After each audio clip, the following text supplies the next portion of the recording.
Joining me is Richard Fowler. He's a radio host, Democratic messaging expert, and a Millennial Engagement Specialist. Richard, great to have you on today. So much I want to talk to you about.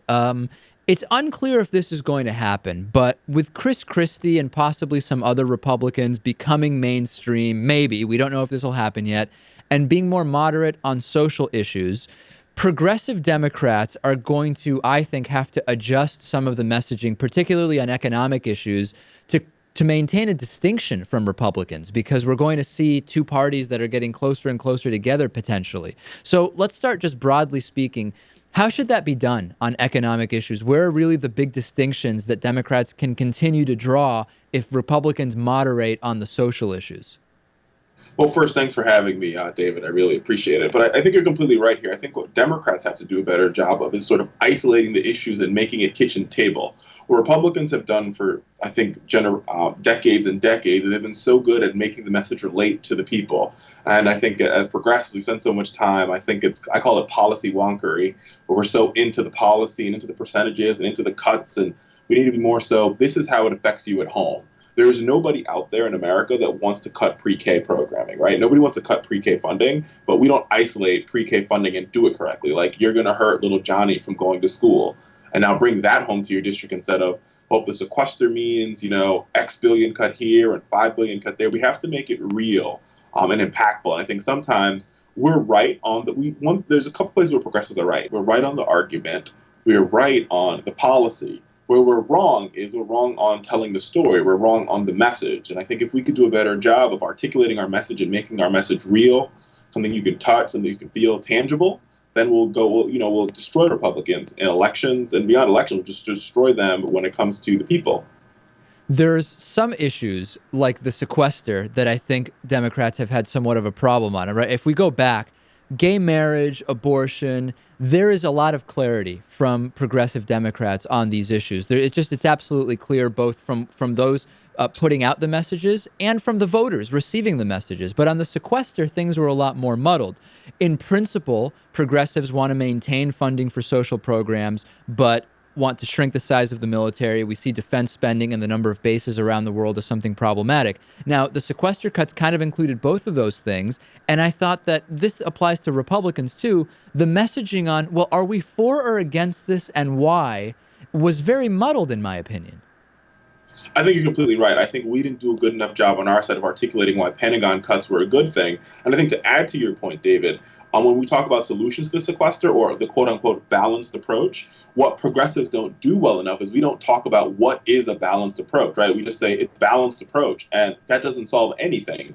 And I think Republicans are now starting to win this argument of they want to raise taxes again. And we're not raising taxes. What we're doing is closing many of the loopholes that millionaires and billionaires and corporations have depended upon to pay no taxes. So if we do a better job of talking about we're going to close this loophole. This loophole only benefits people who make over this amount of money. If you're one of those Americans that don't make over this amount of money, you're losing out. So we're just going to get rid of it altogether. And I think if we were to do a better job of isolating what loopholes we plan on cutting, then I think we'll see the American people they're already on our side, but I think we'll see those polling numbers double or triple or quadruple because they'll be like, we agree here. Millionaires and billionaires should not be, have tax havens. The saddest part about the sequester discussion is that when we looked last week, I think it was, at a blind poll that asked people without saying President Obama's plan or House Republicans' plan, just saying these are the plans, the most progressive option that was being proposed on the sequester was by far the most popular. It was even equally popular with Republicans as the House Republican plan. So the plan itself appealed to people, but for better or for worse, it's getting lost in the labels. And I just don't know how progressives can get around that, because there are negative connotations associated with party lines. And that's the way it is. Things are partisan. How can you get around that, though?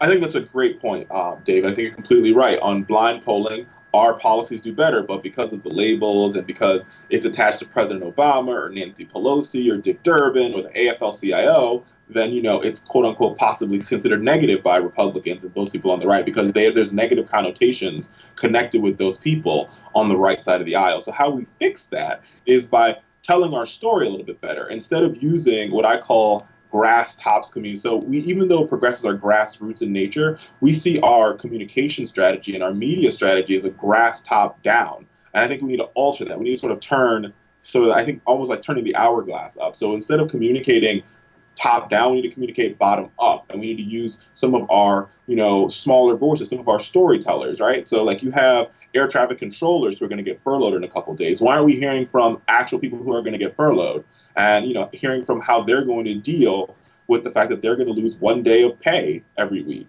Or why are we not hearing from one of the parents who their children have been kicked off Head Start?